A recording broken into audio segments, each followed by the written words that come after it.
Wasabi is purpose-built to free your business from skyrocketing storage costs and fees. Wasabi is the go-to provider for professional and collegiate sports teams around the world. Check out Wasabi's AI-enabled intelligent media storage, Wasabi Air, to the industry's only cloud storage service with triple protection against cyber criminals. Wasabi, driving innovation in data storage for up to 80% less than market competition. Try for free at wasabi.com. Wasabi Hot Cloud Storage, proud partner of the iHeart Podcast Network.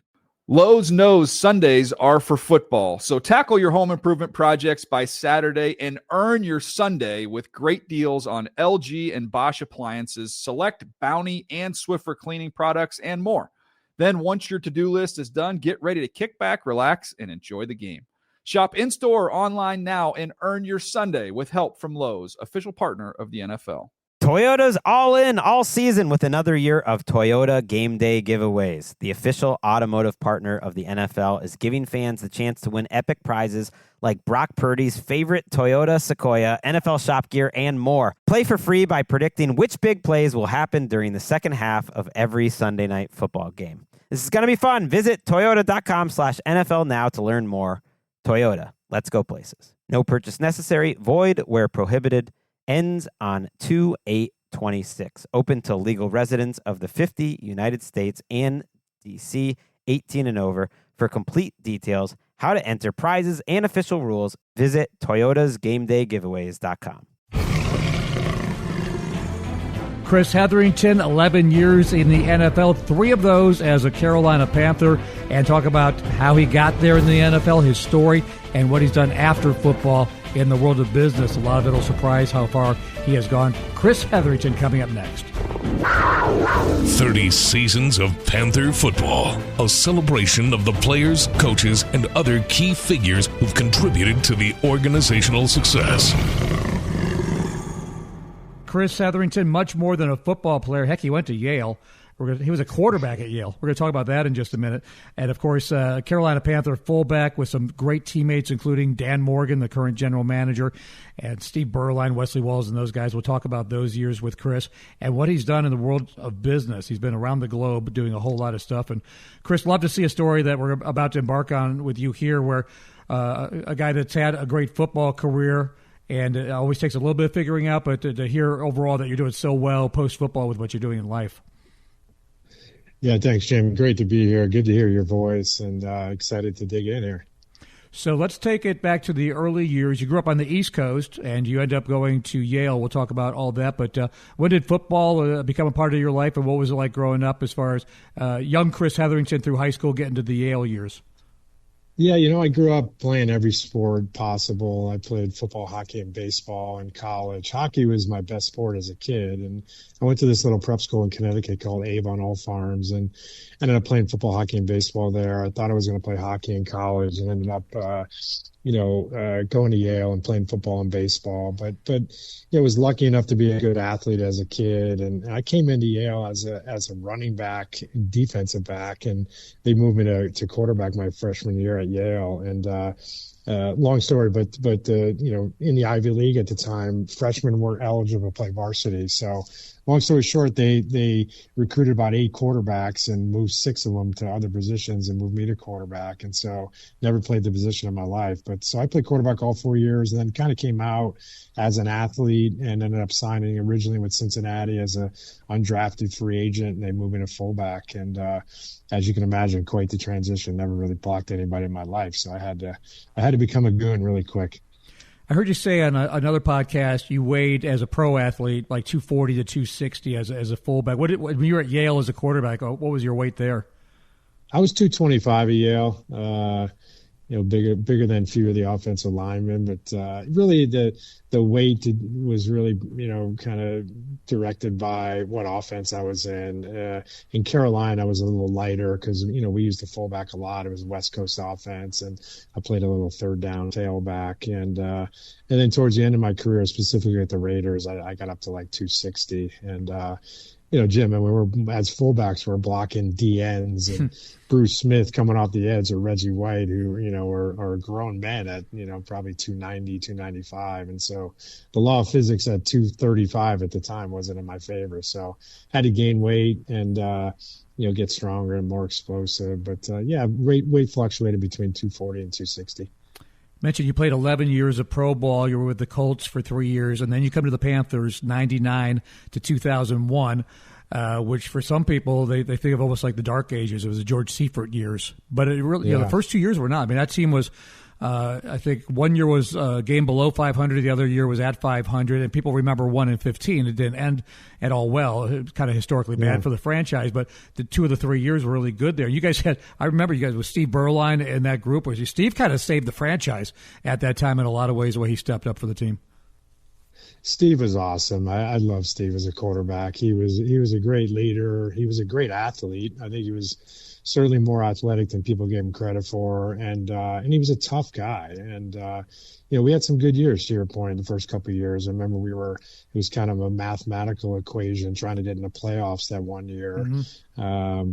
We had a lot of talent. We had good running backs, and obviously Steve. We had good receivers. We had a great tight end, a couple of great tight ends, and we had some good defensive backs and linebackers. And we had a talented team. It's just the certain dynamics work out and some don't. And, that unfortunately that third year was a real tough year for everybody. And, to your point, people seem to remember that more than some of the good years. And then, they had a lot of success after I left. I think it was 2003 maybe. And, was real fun watching the team, get to the Super Bowl. And I was really happy for them. Yeah, that was, you guys kind of laid the groundwork in a lot of ways. You mentioned, years that you spent with some of the guys that would go on to that Super Bowl 38 team.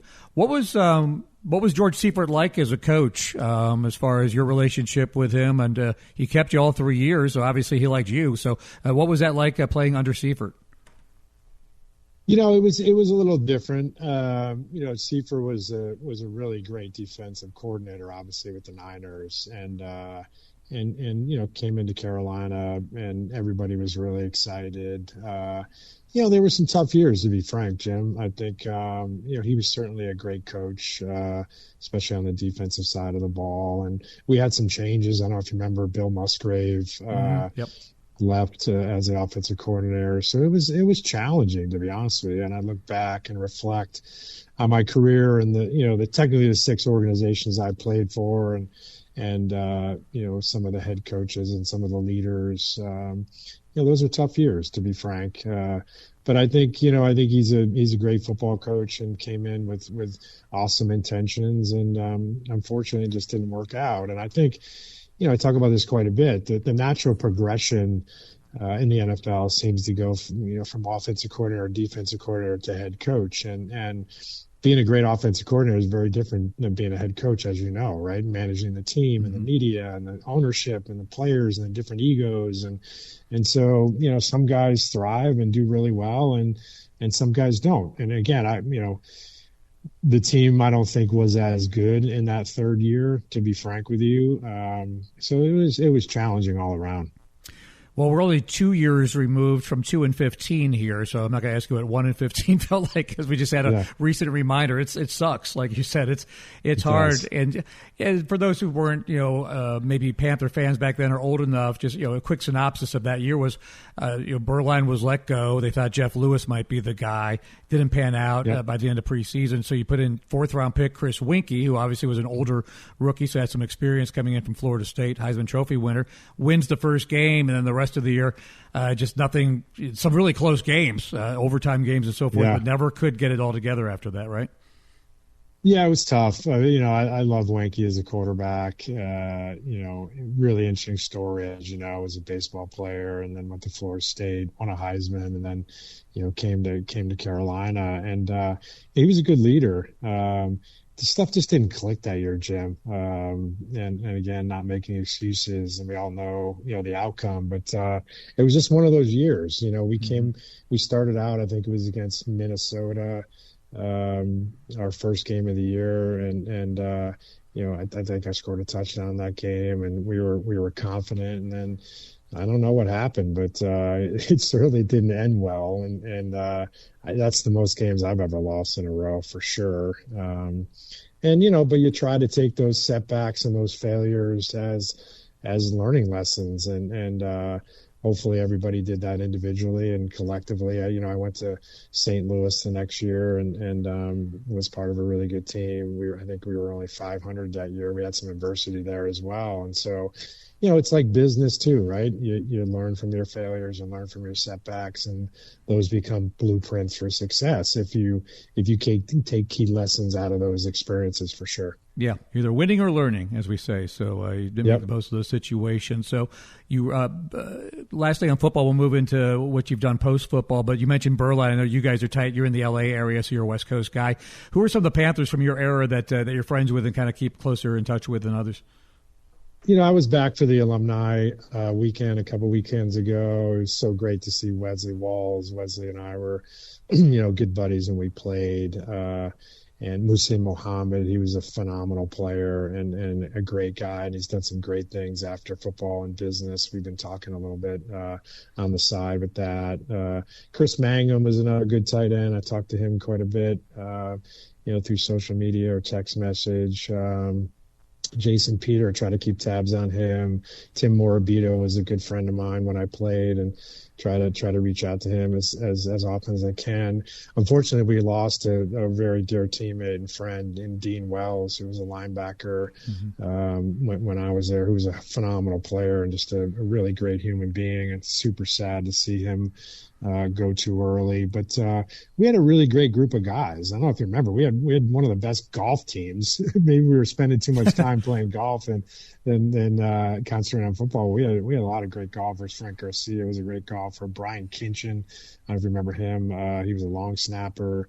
Wesley Berline, et cetera. But really, really grateful, Jim, for my time in Carolina.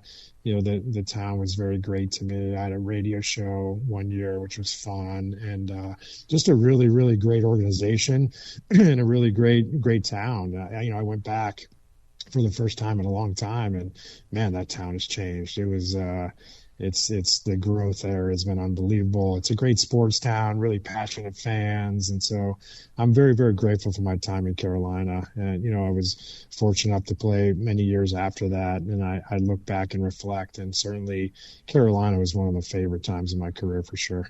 And you were pals with two future NFL general managers, our current general manager, Dan Morgan, your teammate, and Brandon Beane, who was always looked like he was 24 years old. He was probably a little bit older than that, but he, was a young staffer on that staff who's gone on to ascend to being a general manager, obviously, with the Buffalo Bills. Yeah, Dan was just a football guy. You just knew he kind of slept and drank football, and unfortunately he had some injuries in his career, so it didn't work out for him long term. But he was a great football player, from Miami. Super happy for him, and he's kind of been in a bunch of different organizations, and I think he's really good at what he does. Brandon Beane, like you mentioned, I got to know Brandon in my time in Carolina, and I ran into him at the Combine. I think it was last year, and super happy for him and proud of him. He's done really great things with the Buffalo Bills, and it's fun. It's fun, seeing these guys have a lot of success, and I'm the type of guy that's just so proud of these guys and really happy for them. So the playing career ends, and now you've got to figure out what you could do with the rest of your life, and you got the Yale degree. What did you major in at Yale? I majored in psychology and economics. Okay. So the economics is coming big. Psychology helps with everything, but economics. Psychology helps with everything, yeah. Liberal arts education. Yeah, I was lucky enough to get a good education. As you know, we talked about earlier, the transition from being a pro athlete to the real world's tough, and you got to figure out, what's next and where you can kind of use those traits and systems that you learn as a professional athlete to carry into your professional life or business life. And, I joined a hedge fund in 2008. I was there for a total of 11 years and had a bunch of different roles there. And I felt like I was very lucky in that, I found my kind of next quote unquote locker room. I had a hedge fund was called Evolution Capital, and Michael Lurch was the founder. I played football against him in college. He went to Princeton and hired a lot of ex-Ivy League athletes that were kind of work hard, play hard, really smart people. And it was a good kind of cultural fit for me, Jim. And, I was a trader for a couple of years. I ran a business in Tokyo until the big earthquake and tsunami in 2011. Came back to the U.S. and I was with the hedge fund for another 8 years. Had a couple CEO roles of companies we invested in, and very grateful for my time there. I learned a ton. Kind of got my feet wet early on. And I went to this fund, and I didn't even know what an option was when I joined in 2008. And granted, in 2008, the world was going crazy. It was potentially going at zero. And so it was a really interesting time. And then, just learned a lot about business and how to start business, grow businesses. And then I was, as I was fortunate enough to be in the right place at the right time to put a group together to buy Fathead. And, we've owned the business about 2 years, and we have an incredible opportunity. And it's, selfishly, it's so fun to be back in sports again and leverage these relationships I built over the last 25 years and, going to these temple events and running into guys like Brandon Bean at the Combine or seeing guys at the Super Bowl, the NBA All-Star, March Madness, you name it, we're there. And it's great. It's fandom, as you know, has never been bigger. Fan engagement has never been bigger. And so we have a real opportunity with the products we have and the pipeline, the IP. We have licenses with all the leagues and all the players associations. And, and then you the best brands, as you know, got to innovate. And so, launching a technology platform where these portals become, these decals become portals to trigger content and storytelling, which is really exciting. So, but yeah, it's awesome. The transition's tough for everybody. You got to be willing to, be a rookie again, so to speak. And luckily I had a good education to fall back on. I did the executive programs at Harvard and Wharton, my last year in the league and my first year that I retired, and was trying to learn as much as I can and meet as many people as I can. And, being open to having mentors in my life, which has been a big game changer for me, and, asking for help. And then just, overall surrounding yourself with people that have a genuine interest in your success is really key. Yeah, Fathead, I think anybody listening to a sports podcast has familiarity with it. But like you said, you've grown into so many different areas. Like the first thing you think of is like the giant oversized, say Cam Newton up on your wall. But you could do custom, obviously. You could do your dog, right? Or you could do different. So a lot of pets. Yeah, pets, family members, products that you could take with you to the stadium, not just stick on a wall. So you guys really have, through the years, I know you've been there 2 years, but the product overall has certainly evolved from what it was in the beginning.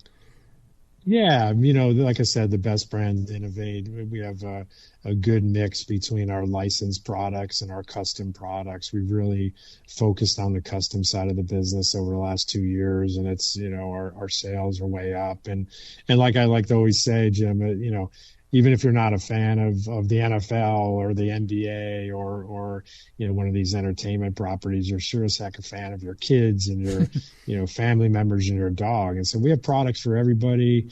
And now all of a sudden with the AI and automation, that's changed our business in many ways, making it a lot more efficient. And then, like I said, you're always looking for ways to develop your product innovation roadmap. We're getting into collectibles and tradables, which is really exciting. And then you go global, right? We've been a North American business, U.S. and a little bit of Canada. And, as you know, Premier League soccer is massive, cricket's massive.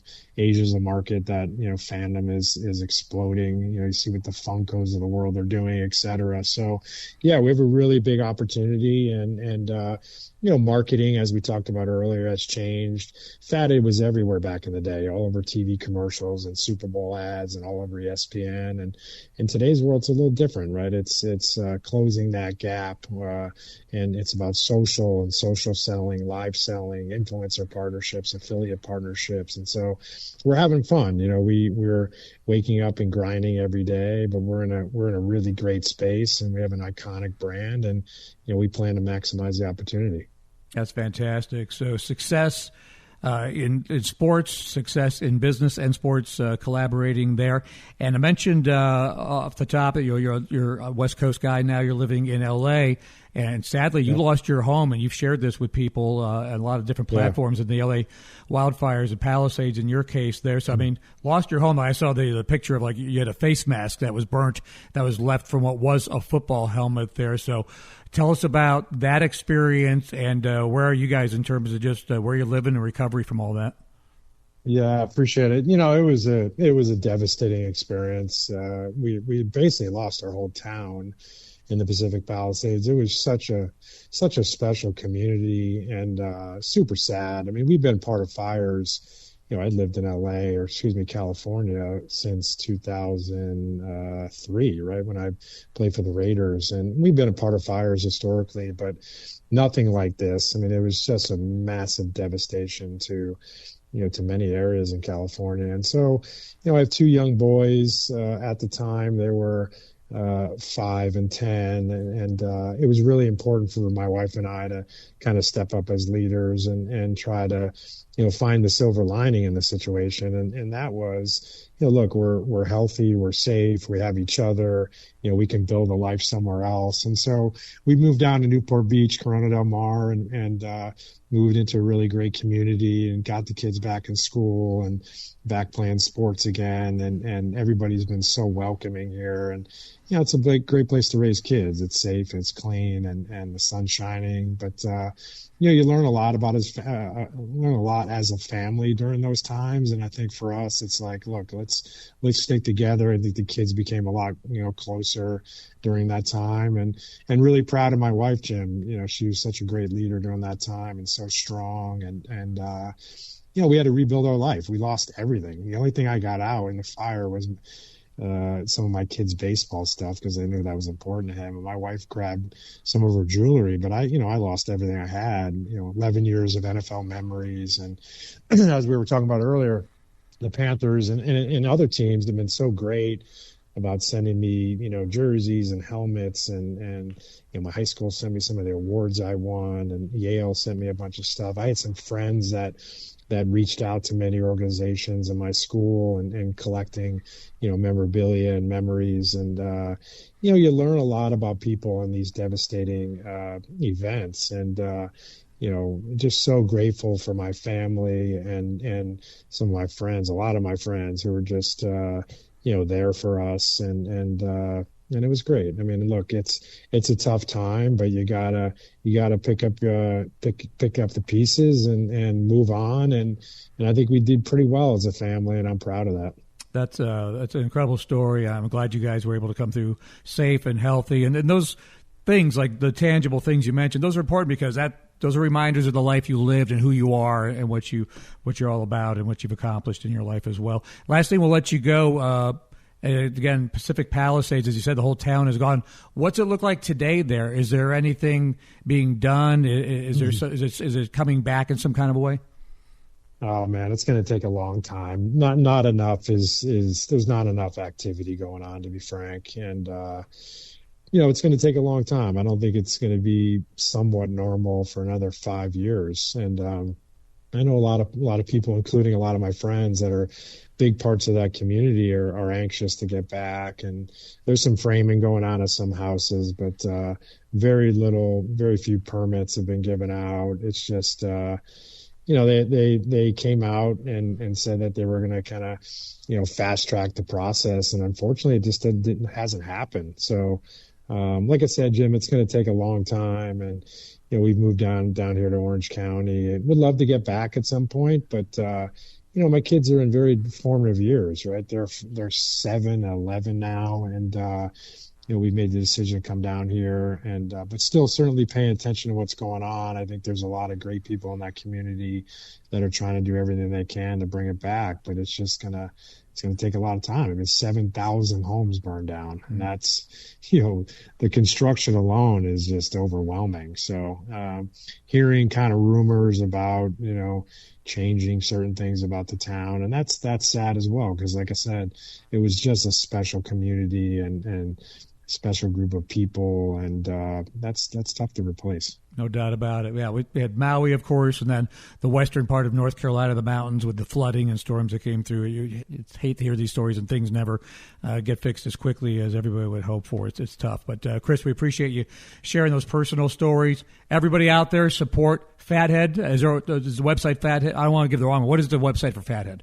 Yeah, fathead.com. Okay, Yeah, I want to make sure I got that right. We're all over social and Facebook and Instagram and X and yeah, everybody get your Fatheads. All right, get your Fatheads. Support Chris, great Carolina Panther. Chris Hetherington, it was great to catch up with you, Chris. Thanks so much. You as well, Jim. Thank you so much, buddy. 30 seasons of Panther football. Wasabi is purpose-built to free your business from skyrocketing storage costs and fees. Wasabi is the go-to provider for professional and collegiate sports teams around the world. Check out Wasabi's AI-enabled intelligent media storage, Wasabi Air, to the industry's only cloud storage service with triple protection against cyber criminals. Wasabi, driving innovation in data storage for up to 80% less than market competition. Try for free at wasabi.com. Wasabi Hot Cloud Storage, proud partner of the iHeart Podcast Network. Get almost anything you need delivered with Uber Eats. What do we mean by almost? Well, you can't get a well-groomed lawn delivered, but you can get a chicken parm delivered. A little escape? No. A delicious bowl of grapes? Yes, that. An afternoon stroll? Sorry, no. A burrito bowl? Happily, yes. A day of sunshine? No. A box of fine wines? Yes. Uber Eats can definitely get you that. Get almost anything delivered with Uber Eats. Order now. Alcohol in select markets. Product availability may vary by region. See app for details. Get almost anything delivered with Uber Eats. Order now. Did you know Microsoft has officially ended support for Windows 10? Upgrade to Windows 11 with an LG Gram laptop. Voted PC Mag's Reader's Choice Top Laptop Brand for 2025. Thin and ultra lightweight, the LG Gram keeps you productive anywhere. And Windows 11 gives you access to free security updates and ongoing feature upgrades. Visit lgusa.com/iHeart for great seasonal savings on LG Gram laptops with Windows 11. PC Mag Reader's Choice used with permission. All rights reserved.